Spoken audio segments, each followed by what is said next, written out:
Okay, so this is our audience.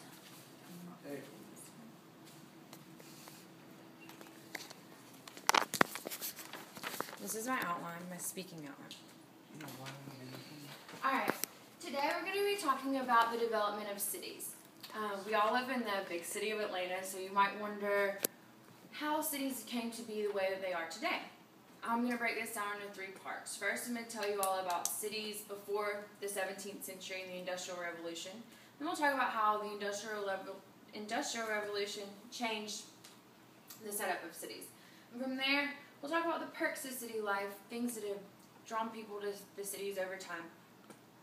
To begin with, before the Industrial Revolution, cities were commonly founded based on geography. So you would want to be near a body of water to survive. You need things to drink.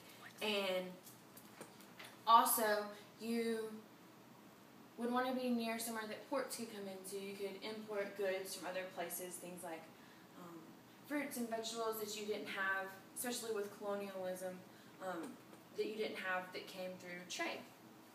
So, in addition to cities being found on ports, they were also named based on the food that was transported from the ports to the markets. So, for example, in London, according to Carolyn Steele,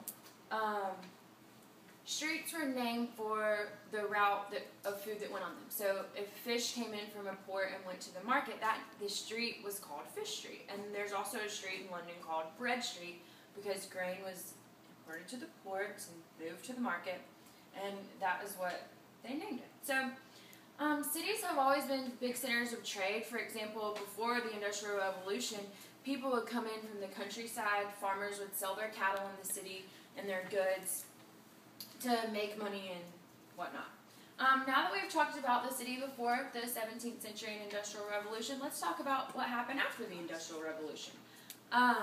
The invention of more technology such as trains, or I guess that's not really technology, but with the invention of trains, you could transport goods from further inland from the ports. So cities grew as you could hold more people within a limit as the boundaries expanded. Also,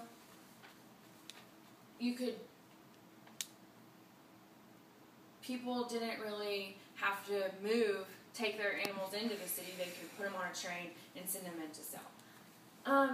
That's how the Industrial Revolution changed cities, but the perks of city life really haven't changed over time. They've just expanded and grown. And one perk to city life would be you have a lot of options. Like you have more options for food. Like here in Atlanta, you have the DeKalb market that you can go to,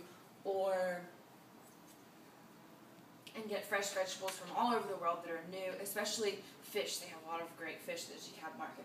Or you could go to Publix and get food that's been imported from, somewhere that came in a plane. Whereas we used to have it come from the ships and you'd walk it in.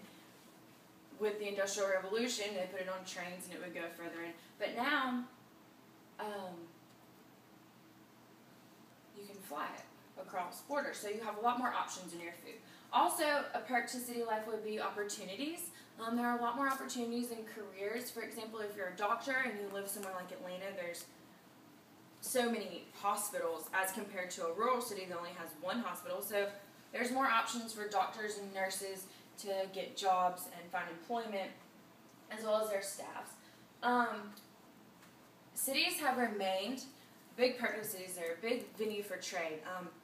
Atlanta America's Mart, for example, comes twice a year.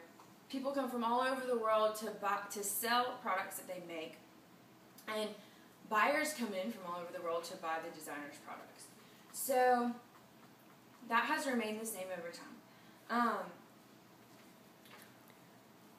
And trade shows are a big mecca for Atlanta and all cities.